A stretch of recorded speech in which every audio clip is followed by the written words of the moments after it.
Inama y'ubuzima: kumenya gusaba Imana neza. Ndagira ngo nkubaze, ese iyo uhuye n'ibibazo ujya wibuka gusenga?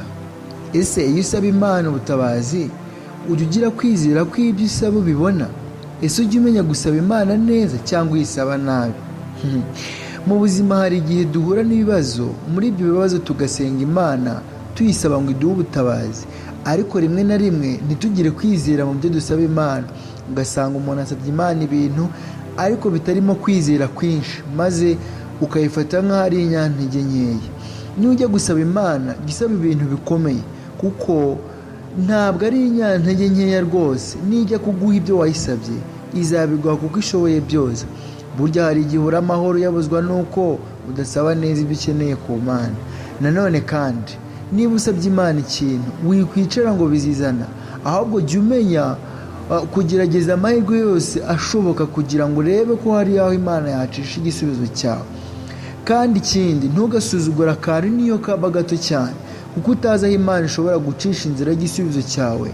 Reka mbabwire igitekerezo.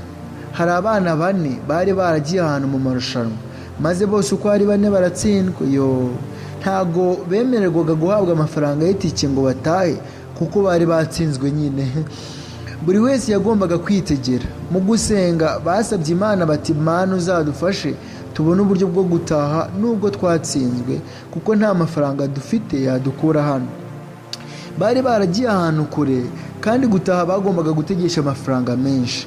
Gusa 2 muri bo nta kwizera bari bafite, ndetse bumvaga ko Imana nta n'ikintu yakora ngo babone amafaranga, kuko bumvaga ko kuba batsinzwe ari Imana yabikoze. Bari barakariye Imana. Mu gihe bari barimo bibaza ibyo ngibyo, bibaza uko biri bugende, baza kubona akalinki aho bari muri kampu kabasaba kuzuza ngo bavuge uko babonye amarushanwa. Bandi 2 muri bo batari bafite kwizera barabisuzuguye, batese ubundi ko twamaze gutsindwa ibi n'ibiki. Ariko abandi 2 bajya kuri ako kalinki baragafungura maze barakuzuza. Nyuma y'umunsi umwe ababakoreshaga amarushanwa batangaza ko umuntu wese wujuje ako kantu bagomba kumuha ibihembo ndetse bakanamutegera. Bandi 2 babikoze babaha amafaranga y'itike ndetse banabaha ibihembo, ariko bandi 2 babisuzuguye babura ibihembo babura na tike. Icyakora kuko bari inshuti, babasabye ko babaha bandi bahawe ibihembo babafasha, maze barabafasha babona uko bataha. Ariko bicuza icyatumye basuzugura gukora ibyo babasabaga, kandi ariho Imana yashakaga gucisha igisubizo cyabo, ariko bo ntabwo bari babizi. Nshuti rero, ndakugira inama, nawe nugira mu kibazo ntukajye usaba Imana nabi cyangwa se ngo uyisabe udafite kwizera, kuko nijya kugusubiza izacisha igisubizo cyawe ahantu nawe ubwawe utateganyaga ko byashoboka, kuko yo nyine ifite inzira zitandukanye n'iz'abantu. Jya ugira kwizera kandi ukomeze gusenga, ariko kandi ujye ugerageza amahirwe yose, kuko utazi aho Imana izacisha igisubizo cyawe, kandi nta nubwo uzi ahantu izacisha ubutabazi bwawe izaguha.